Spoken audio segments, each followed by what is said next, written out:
Chapter પહેલું lecture number 25 કાલે આપણે જોયેલું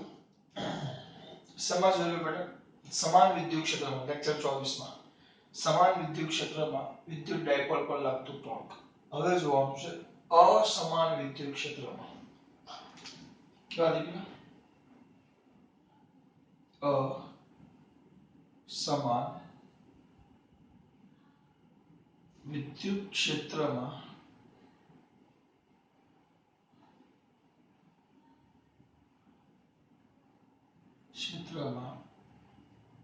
વિદ્યુત ડાયપોલ પર લાગતું ટોર્ક કમ્પ્લીટ આ થિયરી વધારાની છે તમે આને જી નીટનો સિલેબસ કહી શકો એકદમ વધારાની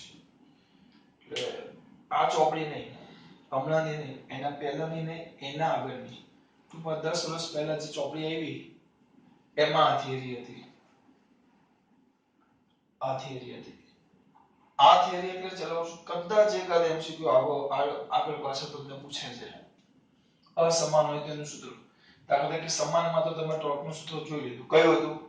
torque tau vector tau is equal to vector p cross vector e પણ ક્રમ બદલાવો જોઈએ નહીં કદી પણ ક્રમ બદલાવો જોઈએ નહીં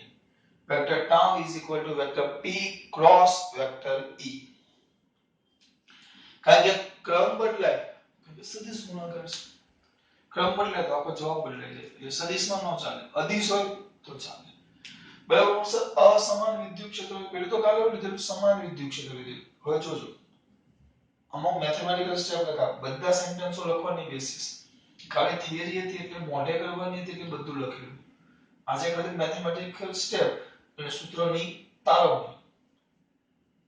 તો આ છે આપણું x અક્ષની દિશામાં આ x અક્ષ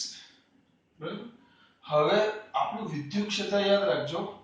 આ જે વિદ્યુત ક્ષેત્ર છે ધ્યાન આપજો કયું ક્ષેત્ર બેટા વિદ્યુત ક્ષેત્ર તો વિદ્યુત ક્ષેત્ર એ જેમ x અક્ષમાં તમે આગળ વધતા જાઓ ને જેમ x અક્ષમાં તમે ક્યાં વધતા જાઓ આગળ જેમ x અક્ષમાં આગળ વધતા જાઓ એમ વિદ્યુત ક્ષેત્રનું મૂલ્ય ક્રમશઃ શું થતું જાય છે વધતું જાય છે જેમ તમે x અક્ષમાં આગળ વધતા જશો એમ વિદ્યુત ક્ષેત્રનું મૂલ્ય તો વિદ્યુત ક્ષેત્ર એ કઈ દિશામાં બેટા x અક્ષની દિશામાં x અક્ષ સાથે શું થાય છે બેટા વધે છે તમે જેમ આગળ જશો એમ વિદ્યુત ક્ષેત્ર વધે તમે જેમ આગળ જશો એમ વિદ્યુત ક્ષેત્ર વધે એવી વાત છે બરાબર હવે જોજો આપણે આ ડાયપોલ મૂકી દીધો આ ડાયપોલ આ માઈનસ ક્યુ આ પ્લસ ક્યુ સિમ્પલ વસ્તુ છે ક્યુ પાસે આ જે માઈનસ ક્યુ છે આને બિંદુ a કહી દો આને બિંદુ b કેવું છે b કહી દો ચલો અને બિંદુ b કહી દીધું હવે a બિંદુ પાસે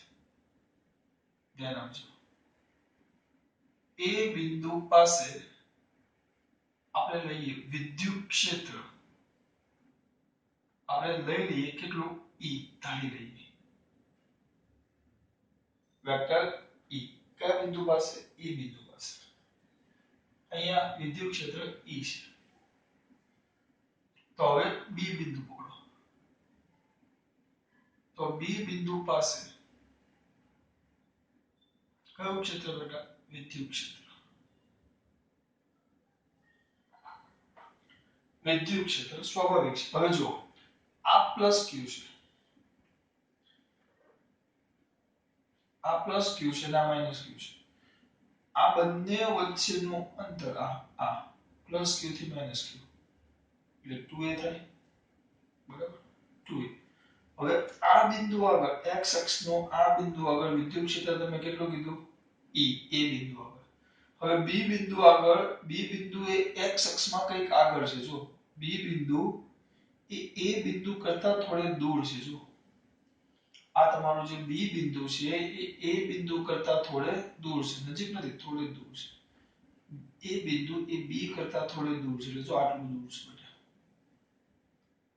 તો એ x અક્ષમાં અમુક જણા કહેશે કેટલું દૂર 2a 2a દૂર ન કહેવાય 2a તો x અને y બે અક્ષની વચ્ચે છે એટલે x અક્ષમાં તો આટલું જ દૂર કહેવાય આટલો ભાગ જ દૂર કહેવાય તો આને મેં શું કીધું છે થીટા તો તરત છોકરા બોલે આ 2a છે થીટાના બાજુમાં તો આ કેટલું થાય 2a cos થીટા એટલે કેટલું દૂર છે 2a cos થીટા એટલે એ બિંદુ કરતા બી બિંદુ કેટલું દૂર 2a cos થીટા એ બિંદુ કરતા બી બિંદુ x અક્ષમાં જો આમ બંને વચ્ચેનું અંતર પૂછે તો 2a બંને વચ્ચેનું અંતર પૂછે તો 2a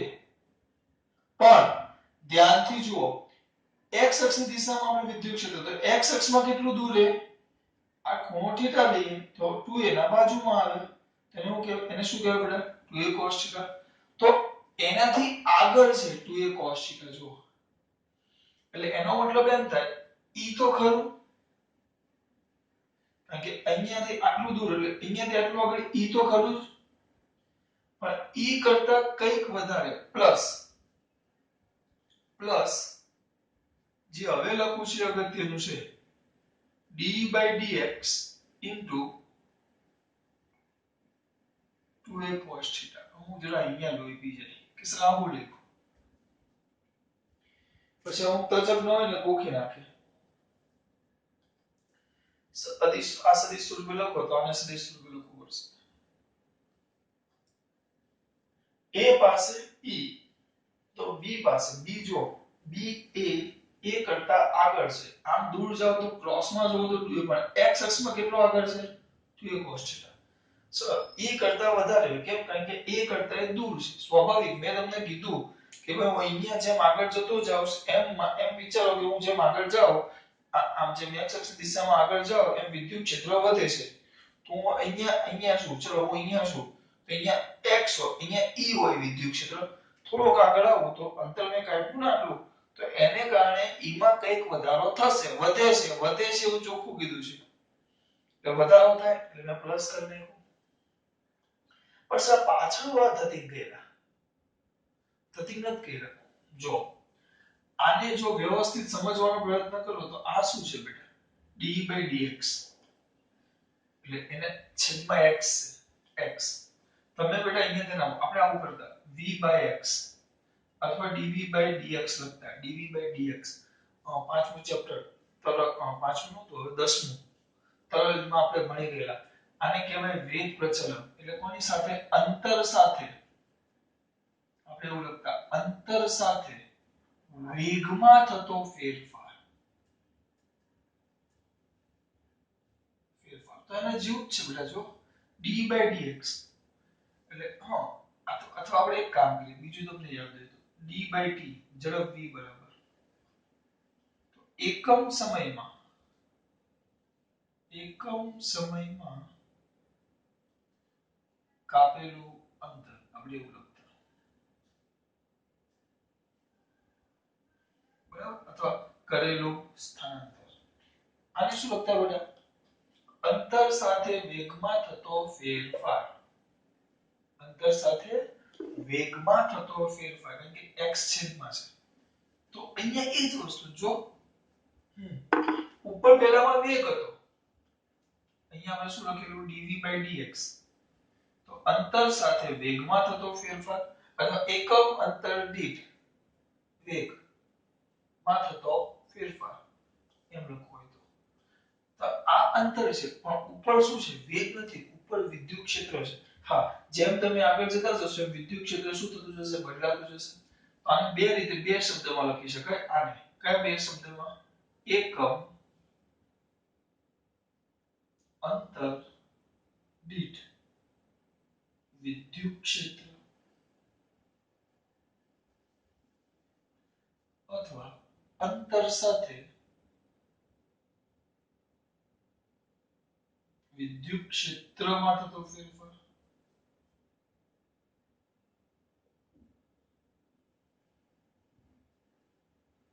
એમાંથી ગમે તે લખાય, બરાબર? કોઈ પૂછવા નથી, પણ આ ખબર પડવી જોઈએ કે આ પદ લખ્યું કેમ. શોખ ખાતર નથી લખ્યું દીકરા આપણે. એટલે 90% તો એમ ને બેટા થઈ જાય એમ ને. ચલો કયા અંતર દીઠ બેટા? એકમ. એકમ શું? એકમ શું દીકરા? અંતર દીઠ. એકમ અંતર દીઠ વેગમાં થતો એકમ અંતર દીઠ વિદ્યુત ક્ષેત્ર. હવે જો અહીંયા ઈ હતું એક, આને કહેવાય એકમ અંતર દીઠ વિદ્યુત ક્ષેત્ર. હું એમ કહું કે એકમ અંતર દીઠ વિદ્યુત ક્ષેત્ર d/dx હોય તો આપણે તો કેટલું અંતર છે 2a cos θ. તો આપણે એમ લખીએ એકમ અંતર દીઠ કેટલું d/dx. તો 2a cos θ દીઠ અંતર દીઠ કેટલું, એટલે બે નું શું આવે ગુણાકાર. એટલે એકમ અંતર દીઠ કેટલો ફેરફાર થાય d/dx નો. પણ આપણે અહીંયાથી કેટલા દૂર આવ્યા આટલા, તો કેટલું થાય 2a cos θ. હજી નો ખબર પડી? લખતું કે ન લખતું? અહીંયા લખી જો કેવા અંતર દીઠ એકમ. ચલો એકમ અંતર દીઠ વિદ્યુત ક્ષેત્ર, જેમ તમે નામ આપ્યું શું બેટા d/dx. એકમ અંતર દીઠ કેટલું d/dx. તો આપણે તો કેટલું અંતર વધારે છે, આના કરતા કેટલું અંતર વધારે છે 2a cos θ. વિદ્યુત ક્ષેત્ર કેટલું, તો કેટલું આવે 2a cos θ ગુણ્યા d/dx. એટલે આટલા અહીંયાથી આટલું આવ્યું તો આટલામાં આટલો ફેરફાર થાય. અને ઓલરેડી અહીંયા સુધી હતું એટલે ઈ તો હતું જ, એ અહીંયા છે એટલે અહીંયા સુધી આવે એટલે ઈ તો ખરું જ. અને આને કારણે કેટલું વધે આટલું, એટલે ઈ માં એટલો વધારો થઈ ગયો છે. અહીંયા સુધી એ સુધી પહોંચે એટલે ઈ હતું જ, પણ આટલું વધારાના અંતરને કારણે આટલું વધારે છે. તો ઈ તો ખરું જ, પણ આટલું વધારે છે. નો પડી? સુરત થી એક જે અમદાવાદ છે, સુરત થી બરોડા છે, વડોદરા. વડોદરા થી અમદાવાદ છે. સુરત થી બરોડા પહોંચો, સુરત થી બરોડા પહોંચો તો બરોડાનું અંતર કંઈક 150 કિલોમીટર જેવું થાય, 150. અને અમદાવાદ થી આ 100 કિલોમીટર જેવું છે. તો એમ કહો કે બરોડા આગળ કાપેલું અંતર કેટલું? સુરત થી બરોડા 150. પણ હું તમને એમ કહું કે સુરત થી અમદાવાદ સુધી કાપેલું અંતર કેટલું? તો અહીંયા સુધી પહોંચ્યા એટલે અહીંયા સુધીનું ઈ તો આવી જ ગયું એટલે 150 તો ખરું જ. પણ તમે આટલું વધારાનું કેટલું કાપ્યું 100. તો કેટલું થાય બેટા 150 + 100 એટલે 250. તો અહીંયા એ સુધી પહોંચે તો ઈ તો આવી જ ગયું. પણ આપણે જે કયા બિંદુને પસંદ કરીએ છીએ બી, તો બી સુધી પહોંચે એટલે કેટલું વધારે આવે 2a cos θ. 2a cos θ ને કારણે કેટલું આવે એકમ અંતર દીઠ d/dx. સમજાયું બેટા? તો 2a cos θ દીઠ કેટલું થાય 2a cos θ ગુણ્યા d/dx. આટલાને કારણે કેટલું આવે 2a cos θ ગુણ્યા d/dx. પણ અહીંયા સુધી તો આવું જ પડે પહેલા એટલે એને કારણે e એટલે આ 150. તો અમદાવાદમાં હું હવે 150 + 100 એમ લખી શકું. આવું પૂછશે નહીં તમને, આ કોઈ જ પૂછવાનું નથી. પણ મને આ બહુ ગમે છે કારણ કે આ થિયરી હારી સારી હતી ને કાઢી નાખી છે આ લોકોએ. તો સર હવે મારો વારો યાર, કેમ ગભરાવો છો? ચલો તો પહેલા -q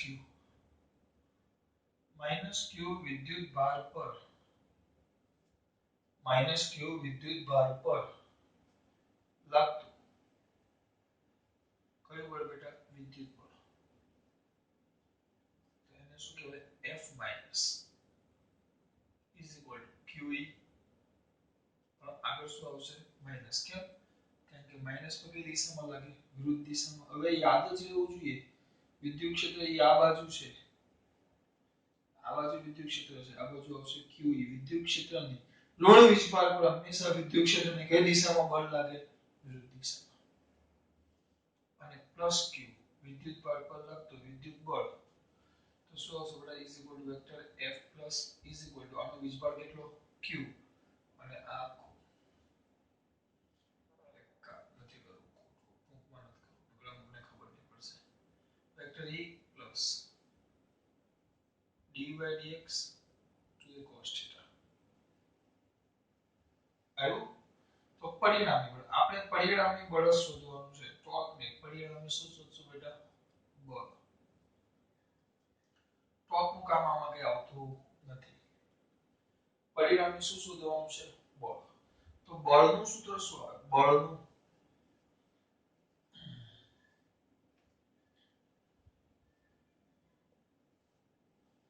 પરિણામે શું શોધવાનું કીધું છે બળ તો વેક્ટર કયું આવશે બેટા f પરિણામી બળ f f minus plus f plus કિંમત મૂકો qe q minus પ્લસ માં મૂકો તો કૌંસ છોડો તો qe પ્લસ કૌંસમાં પાછો q ગુણાકારમાં q d vector e by dx કયો થીટા એ સોરી કૌંસ આ qe અને આનો ગુણાકારમાં એટલે q પાછળનો ભાગ આખો 2a cos theta plus minus ચાલ્યા ગયા તો ઇઝ ઇક્વલ જો શું કરું છું 2aq ભેગા કર્યા તો શું આવશે બેટા d by dx cos theta તો ઇઝ ઇક્વલ 2aq તેને વેક્ટર એને શું કહેવાય p 2aq dipole moment 2aq dipole moment હવે યાદ જ આવવું જોઈએ 2aq એટલે dipole moment p p is equal to d by dx cos theta એટલે આ આવી ગયું બળ આ પણ છે તો સર ટોર્ક એટલે કે નવું ને કામ torque is equal to vector r cross vector a બરાબર તેનો સ્થાન શોધી પછી કરવું પડે પણ આપણે આમાં આપ્યું નથી આપણે આ બળની જ વાત કરવાની છે બળની ભલે ટોર્ક લખ્યું હોય પણ વાત કોની કરવાની છે બળની પછી એના માટે શું થાય તમને સ્થાન સદિશની કિંમત ને બધું આપવું પડે અને સ્થાન સદિશ કેટલો છે એ કહેવું પડે અને પછી એ વસ્તુ આગળ થાય પણ આમાં એવું આપ્યું નથી એટલે આપણે શું કરશું બળ આ થિયરી પણ એમાં નથી આવી બેટા આ થિયરી પણ નથી આવી તમારી ચોપડીમાં આ તો તમને સમજાવું છું ખાલી કે આ એક એમસીક્યુ કદાચ મેં અત્યાર સુધી કરેલું છે એના માટે હું કરાવું છું સમાન અને અસમાન તો અસમાનની વાત કરીએ આપણે જો અસમાન બહુ સો સિમ્પલ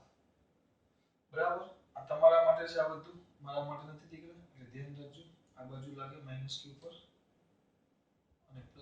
f આ બાજુ લાગે એ હવે યાદ જ રહેવું જોઈએ ધન વિસ્ભાર પર વિદ્યુત ક્ષેત્રની દિશામાં બળ લાગે તો વિદ્યુત ક્ષેત્ર x દિશા સાથે વધે આ વધારાનું કઈ કરવાની અહીંયા q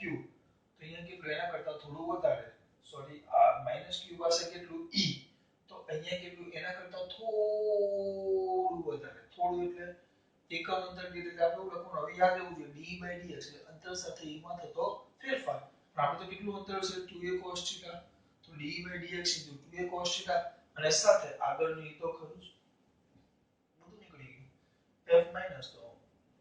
આમાં કેમ ખાલી q is કર્યું કારણ કે વિદ્યુત બળ -q છે ને વિદ્યુત ક્ષેત્ર કયું છે e કેમ કારણ કે a બિંદુ પાસે તો e છે તો આમાં q અહીંયા વીજભાર q છે અને e b પાસેનો e શોધ્યો ગુણી નાખ્યો પછી બે નો સરવાળો વાર્તા પૂરી કે ખબર પડે છે બેટા આમાં બહુ સિમ્પલ છે આ તમારે આ બળનું સૂત્ર યાદ રાખવાનું એટલે એનો મતલબ એમ થયો અહીંયા બે બળ સમાન વિદ્યુત ક્ષેત્ર અને આ કયું અસમાન વિદ્યુત ક્ષેત્રમાં લાગતું બળ ટોર્ક આવે તો પછી ટોર્કનું સૂત્ર ખબર નામ is equal to vector r cross vector આ તમને આપ્યો એ પરથી શોધી લેવાનું એ ડાયપોલનું સ્થાન સદિશ એટલે એમાં આપણે પછી શું થાય સ્થાન સદિશ તમે અહીંયાથી લેવો બરાબર અહીંયાથી લેવું સ્થાન સદિશ ઉગમ બિંદુ ક્યાં લેવું અહીંયા લેવું તો અહીંયાથી આવે અહીંયા લેવું તો અહીંયા ઉગમ બિંદુ તમે ડાયપોલ અહીંયા છે તો અહીંયા મૂકી દેવા તો અહીંયાથી આમ બે ભાગ કરવા પડે તો આ ડાયપોલ આ બેના સ્થાન સદિશ અહીંયાથી લેવાય જો ઉગમ બિંદુ આને લેવું તો અહીંયાથી સ્થાન સદિશ લેવા પડે એટલે એ વસ્તુ પાછું બદલાઈ જાય બરાબર અને થોડું જટિલ છે એટલે નથી આવ્યું આપણને તો આ નથી આવ્યું બોયલો કે ખબર પડી ટોર્ક આપણે પેલા બળ કાલ શોધેલો હવે ટોર્ક માટે બેના શું લીધેલા સ્થાન સદિશ +q -q તો બસ હવે આમાં તમે ઉગમ બિંદુ અહીંયા લેશો તો સ્થાન સદિશ બેના અહીંયાથી લેવા પડે અને તમે ઉગમ બિંદુ અહીંયા લેવો તો અહીંયાથી સ્થાન સદિશ નક્કી કરવા પડે એટલે એ રીતે નક્કી થાય એટલે આપણે આમાં પડવું નથી આપણે આ બળ આવી ગયું ખબર પડી હવે આ વસ્તુ ખાલી જોઈ લો બરાબર 1 મિનિટ ફોટો પણ લખવા કામ આવશે તો પાડી દો હવે અહીંયા શું કરશો હવે સર જોજો કઈ હવે મારો વારો છે આ જોઈ લીધું તમે હવે છે ને આના કરતા દાખલા માં બહુ જ કામ આવે એ વસ્તુ તમને કહું છું 90% છોકરા છે ને બહુ કહેવા છતાં નથી ભૂલી જાય છે પછી કે ફિઝિક્સ કરું છે યાર ફિઝિક્સ નું કામ ખોટું નામ ખરાબ કરું છે કે જે સામાન્ય વસ્તુ છે કે જે તમારે કમ્પલસરી યાદ રાખવાની છે એ તમે યાદ નથી રાખવા માંગતા અને પછી ફિઝિક્સ નું નામ બદનામ કરો છો એટલે એ નહીં ચાલે દીકરા.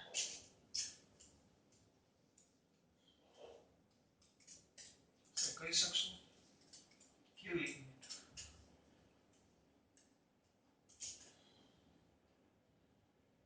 આપણે કાલે એક વાત કરી જો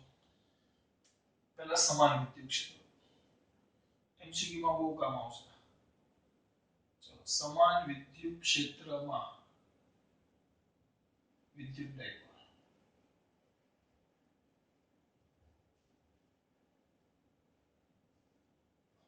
બરાબર આખી આકૃતિ દોરવાની વાત ચલો તો તમારા માટે હવે બોર્ડ આવી ગયું દોરી નાખો. આ સમાન વિદ્યુત ક્ષેત્ર એમાં આપણે ડાયપોલ આ મૂકેલો બરાબર. હવે સ્પીડમાં બેટા હવે તો ધૂમ મચાવવાની હોય હવે વાર ન લાગે. હવે આ જે છે ને દીકરો આ પ્લસ ક્યુ છે આ માઈનસ ક્યુ છે તો સીધું આ વિદ્યુત ક્ષેત્ર E છે પ્લસ પર આ બાજુ ક્યુ બળ લાગે માઈનસ પર વિદ્યુત ક્ષેત્રની વિરુદ્ધ દિશામાં ક્યુ બળ લાગે.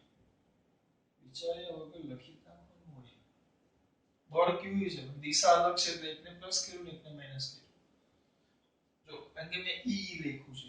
હવે અહીંયા E માઈનસ I કેરેટ ને અહીંયા E પ્લસ I કેરેટ લખવું પડે સંપૂર્ણ સદિશ સ્વરૂપે લખવું હોય. અહીંયા માઈનસ એટલે માઈનસ q નો વિદ્યુતભાર માઈનસ નથી E કરતા વિરુદ્ધ દિશાનો માઈનસ છે. બળ q લાગે પણ આના કરતા ઊંધી દિશામાં એટલે માઈનસ છે. તો આમાં આપણે કીધું જો સમાન વિદ્યુત ક્ષેત્રમાં હોય જો ટૂંકમાં આ યાદ રાખવાનું છે બંને બળો કેવા બેટા સમાન મૂલ્યના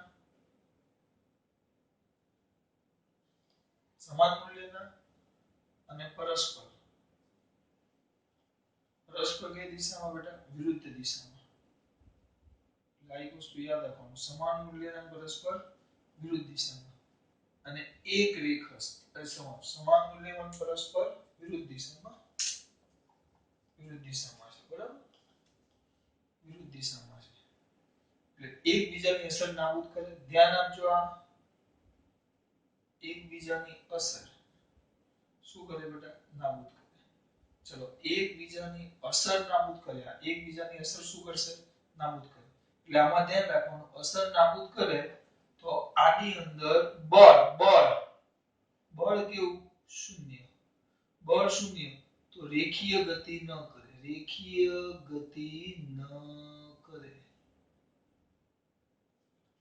અને બળો એક રેખસ્થ નથી. સમજો કેમ એટલે કાલે કીધું બળો એક રેખસ્થ નથી એટલે કે એક રેખામાં નથી બળો. જો પેલા બંને બળો સમાન મૂલ્યના પરસ્પર વિરુદ્ધ દિશામાં કાલે જ વાત કરી આમ હતું તો આને કારણે શું થાય આમ થાય માત્ર આમ તો કઈ ગતિ કીધી કહેવાય ચાક ગતિ. બળો વિરુદ્ધ દિશામાં છે અસર નાબૂદ કરે એટલે માત્ર ચાક ગતિ કરે રેખીય ગતિ ન કરે. એટલે એનો મતલબ એમ થયો બળો એક રેખસ્થ નથી એટલે શું લાગે બેટા ટોર્ક લાગે એટલે ચાક ગતિ કરે. જો આ રીતે વિદ્યુત ક્ષેત્ર સાથે કોઈ ખૂણો બનાવતું હોય તો ડાયપોલ કોની સાથે બેટા વિદ્યુત ક્ષેત્ર સાથે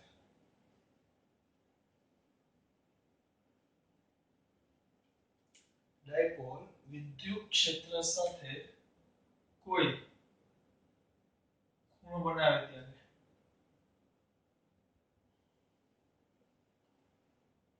આ જે થીટા ખૂણો હોય ત્યારની વાત છે આ બધું બરાબર. હવે આ થિયરિકલ સમજાવું છું થિયરિકલ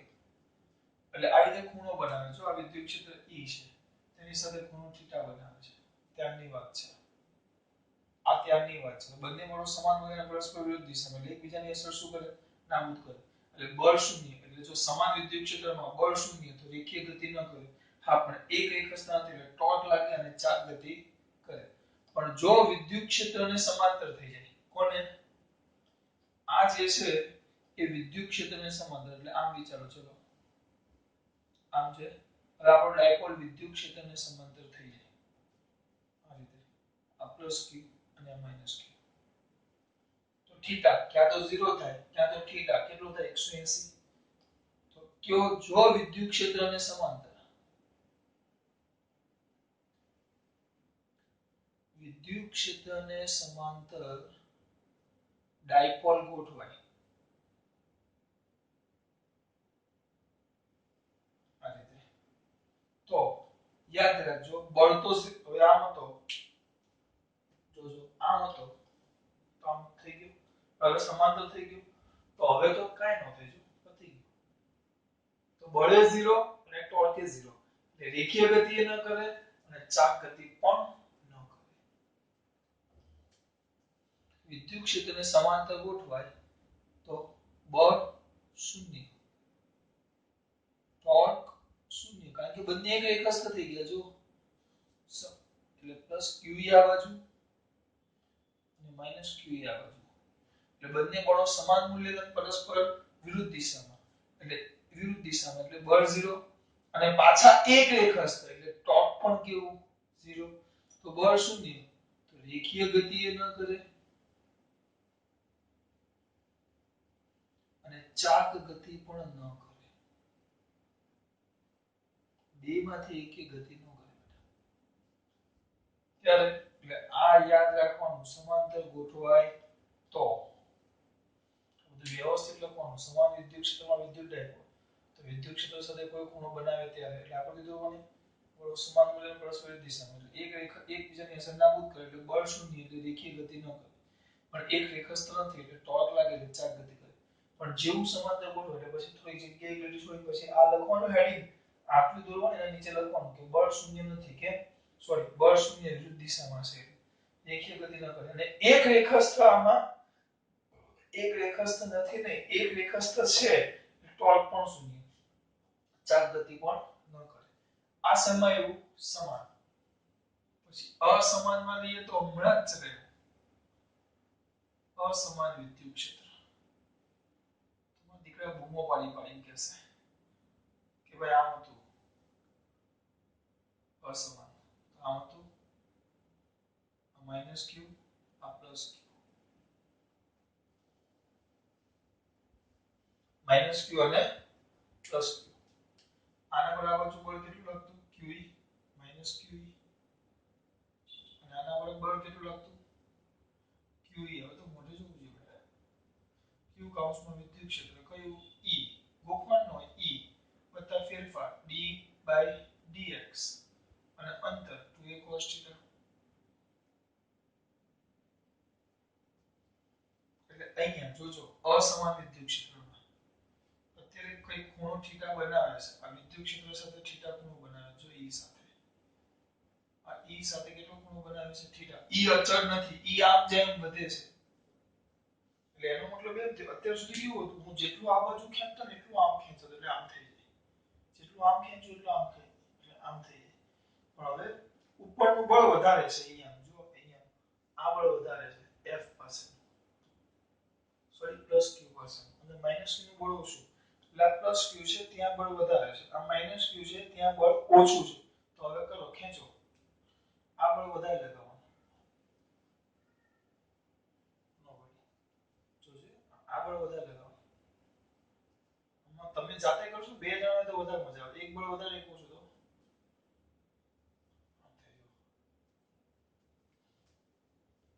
આ સમજવાનું શું બેટા જોજો આ બળ વધારે લગાવીશ એટલે એનો મતલબ શું થયો પહેલા આ હોય આ ખૂણો θ હોય ત્યારે શું થશે કે બળ લાગે કારણ કે બળ લાગે બળ કેટલું લાગે હમણાં આગળ સાબિત કર્યું સૂત્ર આપણે F આખું સૂત્ર સાબિત કર્યું કયું હતું E વત્તા એમાંથી E બાદ કરીને આપણે શું હતું Q P વાળું યાર P d/dx 2a cos θ P એમાં લખો અથવા 2a કયું હતું બેટા cos θ વાળું યાદ આવે છે કે મને દીકરાને યાદ કર આ દેખાય કે નહીં આ એવું ડાયરેક્ટ 2aq આ q વિચાર્યું જશે તો 2aq cos θ 2aq એટલે p d/dx cos θ અથવા p cos θ d/dx એટલું બોલો તું આ કેટલી ગતિ ચલાવી આગળ આમાં આવી રીતે આવું છું તો બળ લાગે એટલે કઈ ગતિ થાય રેખીય ગતિ બળ હતું જ ને બળ લખું બેટા બળ F જે બળ લાગે છે શું તો બેટા 2aq એટલે p cos θ d/dx આટલું બળ લાગે બરાબર એટલે બળ લાગે એટલે રેખીય ગતિ થાય રેખીય ગતિ કરે જ્યારે ખૂણો θ બનાવે જ્યારે E અને ડાયપોલ મોમેન્ટ P વચ્ચે ખૂણો θ હોય ત્યારની વાત છે તો બળ લાગે એટલે રેખીય ગતિ કરે ટોર્ક પણ લાગે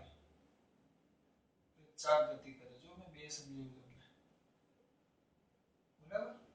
પણ જેવું એને સમાંતર થઈ જાય આમ છે હવે આમ હતું આગળ જઈને આમ સમાંતર થઈ ગયું છે આ માઈનસ q અને આ પ્લસ q એટલે આમ સમાંતર થઈ ગયું જો થોડુંક જશે જો સમાંતર થઈ ગયું પણ આ જેમ આગળ જાય એમ આ ભાગ તો આની કરતા આગળ જ રહેશે આ આગળનો પ્લસ q છે એ માઈનસ q કરતા આગળ જ રહેશે પ્લસ q માઈનસ q કરતા આગળ છે એટલે ઓલવેઝ પ્લસ q પર વિદ્યુત ક્ષેત્ર વધારે જ હશે કેમ કારણ કે એ આટલો ભાગ તો આગળ જ રહેશે એટલે અહીંયા વિદ્યુત ક્ષેત્ર વધુ એટલે અહીંયા વિદ્યુત બળ વધારે હોય તો જો માઈનસ q ને આ કયું q પ્લસ q આ કયું q માઈનસ q ને આ કયું q પ્લસ q તો અહીંયા વિદ્યુત ક્ષેત્ર ઓલવેઝ વધારે જ હશે અહીંયા વિદ્યુત ક્ષેત્ર વધુ એટલે અહીંયા બળ પણ કેવું વિદ્યુત બળ પણ કેવું બેટા વધુ આનું બળ હંમેશા વધારે આના કરતા બરાબર દાખલા તરીકે સમાંતર થઈ ગયું તો θ કેટલો થઈ ગયો 0 તો આની અંદર કિંમત મૂકો ચલો cos 0 એટલે કેટલું થઈ જાય 1 એટલે અહીંયા બળ કેટલું વધારે હશે p d/dx વધારે એટલે બળ તો અવિરતપણે લાગશે કારણ કે અસમાન વિદ્યુત ક્ષેત્ર છે આમ તો ગતિ કરતો આમ થઈ ગયો અહીંયા આ તો આના કરતા આગળ જ રહેશે આ આના કરતા આગળ એટલે અહીંયા બળ વધારે ને અહીંયા બળ ઓછું એટલે અહીંયા 10 ન્યૂટન તો અહીંયા 5 ન્યૂટન આમ 5 આમ 10 તો આગળ કેટલું લાગશે 5 એટલે પરિણામી સમાંતર થાય ને તો એ બળ તો લાગે બળ લાગે જ બળ લાગે એટલે કઈ ગતિ રેખીય ગતિ ચાલુ જ રહે રેખીય ગતિ કરે પણ ટોર્ક 0 થઈ જાય કારણ કે બંને બળો સમાન મૂલ્ય નથી પણ એક રેખાસ્થ થઈ ગયા એટલે જો એક રેખાસ્થ થઈ ગયા તો આ બાજુ ઓછું ને આ બાજુ વધારે તો આજે આમ એટલે વધુ લાગે ને એટલે ટોર્ક 0 એટલે ચાપ ગતિ નો આટલું બધું યાદ રાખવાનું હા એમસીક્યુ માં કામ આવશે બધું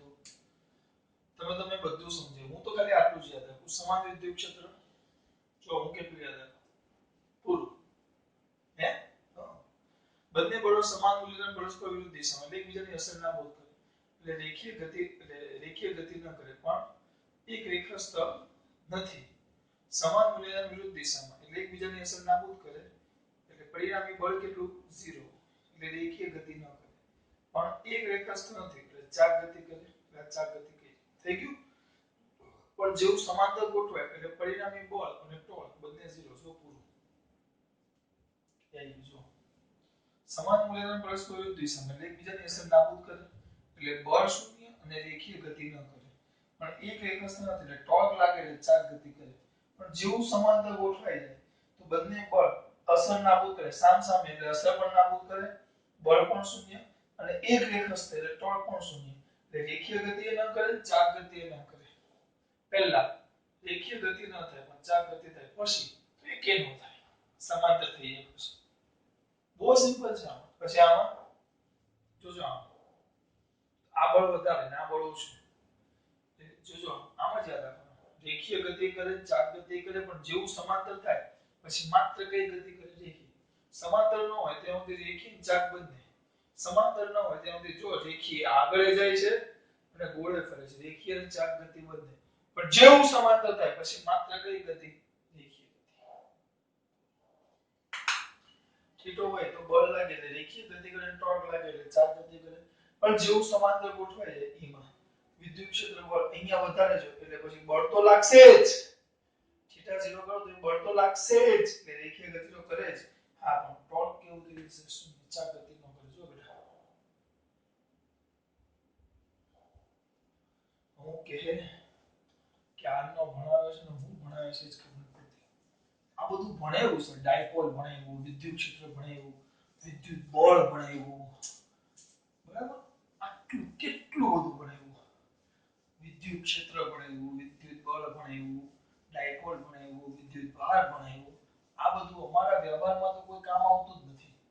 આ પાછા ટિકટોકમાં તમે એવું જુઓ એટલે બધા બધી છોકરીઓ છોકરાઓ કે જોબ કરતા હોય પછી બતાવે કે આલ્ફા બીટા ગામા ક્યાં કામ આવે એમ. કામ આવે પણ એ જે જગ્યાએ ભણ્યા હોય એ જગ્યાએ કામ કરો તો પછી હીરાની ઓફિસમાં કામ ન આવે બેટા. અમુક જણા એમ કે શ્રી ક્યાં કામ આવે. વ્યવહારનો ઉદાહરણ આપું તમને. જો હવે પ્રયોગ તો કર્યો છે. દાત્યો હોય દાત્યો કાંસકો. દાત્યો એટલે કે દાતા હોય કાંસકો. પ્લાસ્ટિકના કાંસકાને સૂકા વાળમાં ઘસો અને પછી કાગળના નાના નાના ટુકડા મૂક્યા હોય કાગળના નાના નાના ટુકડા તો એ કાગળના ટુકડા એની સાથે ચોંટી જાય. વિચાર્યું કેમ એવું થાય? વિચાર્યું કેમ? એના માટે આ બધું આવશે. જો આ પેલા કાંસકો છે, માત્ર સમજૂતી માટે જ છે બેટા. સરસ મજાનો કાંસકો છે.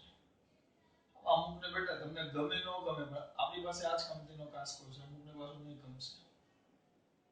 આ કાંસકો છે. શરૂઆતમાં એનો વીજભાર શૂન્ય છે.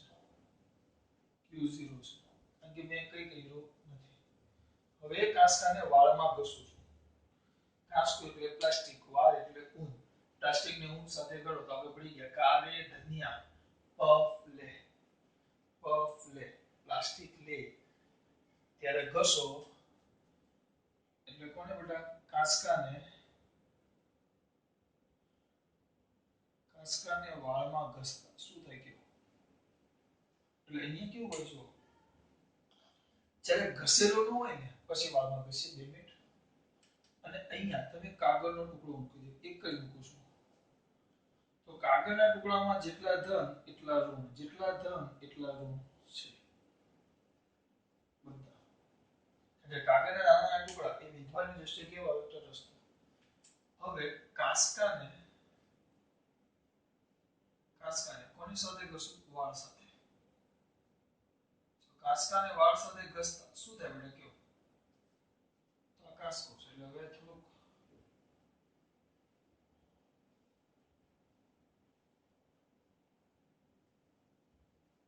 તો આ કાંસકો વીજભારિત થઈ ગયો -Q. હા પણ આમાં વીજભાર સમાન વીજભારિત થાય તો પોતાની આજુબાજુ કયું ક્ષેત્ર ઉત્પન્ન કરે? વિદ્યુત ક્ષેત્ર. વિદ્યુત ક્ષેત્ર હું બે જ દોરું બહુ બધું આવે પણ પછી ચિત્ર બમણા જેવું થઈ જાય અને આ માઈનસ છે ક્ષેત્ર રેખાઓ કઈ તરફ જાય? અંદરની તરફ. હા અહીંયા આમ આવે આ શું દર્શાવે ખબર છે ને? અહીંયા ગીચ છે આ વીજભારિત છે તો અહીંયા ઈ પ્રબળ અને અહીંયા ઈ નિર્બળ અને આ આકૃતિ મેં તમને કીધું કયું વિદ્યુત ક્ષેત્ર દર્શાવે? અસમાન. કયું દર્શાવે? અસમાન. હવે એમાં તમારો આ કાગળનો ટુકડો હતો આગળ બરાબર લઈ ગયો નથી કે લેવા દેવા નહીં. આ -Q છે. હવે કાગળનો ટુકડો આ માઈનસ છે તો માઈનસ બધા કાગળના ટુકડામાં જેટલા પણ ઇલેક્ટ્રોન હશે એ માઈનસ વડે શું થશે? અપા કરશે તો એ બધા અહીંયા આવી જશે. જ્યારે અહીંયા જેટલા ઇલેક્ટ્રોન દૂર થયા તો એટલો જ અહીંયા ધન વીજભાર પ્રેરિત થઈ જશે. એટલે આ શું રચાઈ ગયું? અહીંયા 4 પ્લસ છે તો અહીંયા 4 માઈનસ છે એટલે ડાયપોલ રચાઈ ગયું. જુઓ અહીંયા જેટલો ધન વીજભાર આ પ્લસ Q એટલે અહીંયા માઈનસ Q એટલે આ રચાઈ ગયો તમારો ડાયપોલ. આ આવી ગયું અસમાન વિદ્યુત ક્ષેત્ર. એને રજૂ કરતું વિદ્યુત ક્ષેત્ર રેખાઓ. આ રચાઈ ગયો ડાયપોલ. ડાયપોલ ક્યાં આવી ગયો? સમાન વિદ્યુત ક્ષેત્રમાં કે અસમાન વિદ્યુત ક્ષેત્રમાં? તરત લોજિક ચાલુ જોઈએ છે. ડાયપોલ શેમાં આવી ગયો? અસમાન વિદ્યુત ક્ષેત્રમાં. તરત બુદ્ધિ ચાલુ જોઈએ. અસમાન વિદ્યુત ક્ષેત્રમાં આવ્યો તો હમણાં જ કીધું તો આ જો આ જે પ્લસ Q છે આ ધન ભાગ ધન છેડો એ ઋણ છેડા કરતા નજીક છે. એટલે આના પર હંમેશા કયું આના પર ભણી ગયા ડાયપોલને અસમાન વિદ્યુત ક્ષેત્રમાં મૂકો એટલે એના પર બળ લાગે. કયું બળ? F = યાદ છે P cos θ d/dx. F f બોલ્યો વેક્ટર f નથી બોલ્યો f is equal to p cos theta d by dx જો વેક્ટર f બોલ્યો તો p cos theta d vector d by dx તો આ ધન પર અને આ ઋણ જો લોજિક દ્વારા બધું ભેગું કરો તમારું અત્યાર સુધીનું જેટલું ભણ્યા બધું આમાં આવી ગયું તો આ ધન વીજબળ એ ઋણ વીજબળ કરતા નજીક છે એટલે આના પર બળ કેવું લાગે વધુ અને આ એની તરફ શું થાય આકર્ષે બે કામ થાય જો આ ઋણ છે અને આ ઋણ ઉપર નીચે તરફ બળ લાગે QE અને આ ધન ઉપર તરફ બળ લાગે બરાબર આને F પ્લસ કહી દો QEB માં ન પડો આ F માઈનસ હમણાં જ વાત કરી કે આ અસમાન વિદ્યુત ક્ષેત્રમાં છે ને આ નજીક છે એટલે F પ્લસ F માઈનસ કરતા કેવા થશે વધારે કે નજીક છે બેટા એટલે F પ્લસ વધારે થાય એટલે પરિણામી બળ ક્યાં લાગે ઉપર એટલે આ કાગળનો ઉડી આની સાથે શું થઈ જાય ચોંટી જાય તમે જો થોડીક વાર ચોંટી જાય ને પડાવવાનું નહીં તમે કોઈ કહ્યું તો કાગળના ટુકડાને નજીક રાખશો તો કાગળનો ટુકડો ચોંટી જાય પણ થોડાક સમય પછી પાછું નીચે પડી જાય એવું કેમ થાય જેવો કાગળનો ટુકડો આની સાથે ચોંટી જાય ને આની સાથે કાગળનો ટુકડો ચોંટી ગયો બરાબર જેવો ચોંટી જાય તો અહીંયા માઈનસ q છે અહીંયા પ્લસ છે 4 પ્લસ છે અને આ ઋણ છે હવે આની વચ્ચે વીજભારની આપણે થઈ જાય અને વીજભારની આપણે એ રીતે થાય કે બંને તટસ્થ અથવા બંને વીજભારની દ્રષ્ટિએ એક સરખા થઈ જાય એટલે પછી આકર્ષણ લાગતું શું થઈ જાય બળ આકર્ષણ બળ લાગતું શું થઈ જાય બળ એ આપણે તો બહુ મોટી છે આપણે એમાં પડવું નથી અહીંયા ધારવું પડે ને અહીંયા ધારવું પડે બોલું છું આપણે પછી બધી કિંમતો ધારવી પડે એના કરતા તમને આમાં ખબર પડી મારે તમને એટલું કહેવાનું કેમ ચોંટે ખબર પડી તમને કેમ ચોંટે કે ડાયપોલ છે ડાયપોલ કેવી રીતે છે ડાયપોલ એટલે ખબર પડી છે ડાયપોલ ક્યાં આવી ગયો અસમાન વિદ્યુત ક્ષેત્રમાં એટલે બીજી થિયરી આવી ગઈ એટલે એના પર શું લાગે અસમાન વિદ્યુત ક્ષેત્રમાં બળ સમાનમય ભેણા ડાયપોલ પર લાગતા બળ આવી ગયા ડાયપોલનું વિદ્યુત ક્ષેત્ર ભણી ગયા લાખો ડાયપોલ આવી ગયો અને એના માટે વિદ્યુત બળ અને વિદ્યુત ક્ષેત્ર તો એ બળ પણ આવી ગયું વિદ્યુત ક્ષેત્ર પણ આવી ગયું ક્ષેત્ર રેખાઓ પણ આવી ગઈ એટલે આમાં આ તો ખાલી એક સાદું ઉદાહરણ લેવાનું આપણે તો બહુ બધું કરવાનું હોય ને ગતિ કરાવવાની ગોળ વર્તુળાકારમાં કે ફેરવવાના હોય તો બધું આવશે પણ આ વસ્તુ ક્લિયર કરો જો કઈ ચોંટી જાય મારે તમને સમજાવવું હોય તો આ માઈનસ q છે બરાબર હવે આ માઈનસ q છે આ ધન છે હવે આ ધન છે ને તો આમાંથી કેટલાક ઇલેક્ટ્રોન આની અંદર આવી જાય અને આ ઋણ આ ધન સાથે પ્રક્રિયા કરી નાખે એટલે આટલો ભાગ પાછો કેવો થઈ ગયો તટસ્થ એટલે પછી આ દાંત્ય ખાલી આટલું દૂર આ દાંત્યમાં ઇલેક્ટ્રોન 4 ઇલેક્ટ્રોન આમાં આવે તો પછી અહીંયા વધશે શું ખાલી ઋણ વીજભાર ને આનો કયો વીજભાર ઋણ કારણ કે ધન સાથે તો ઇલેક્ટ્રોનની પ્રક્રિયા કરી નાખી તો ઋણ વચ્ચે શું થાય અપાકર્ષણ ટુકડો ક્યાં ચાલ્યો જશે નીચે ટૂંકમાં સમજી લો એટલે આટલું બધું હોય ને એના માટે આટલી વસ્તુ ખાલી ક્લિયર થાય ખબર પડે શું કેવું છું કેટલી મસ્ત વસ્તુ જો આ તમારું ઉદાહરણ કે આ બધું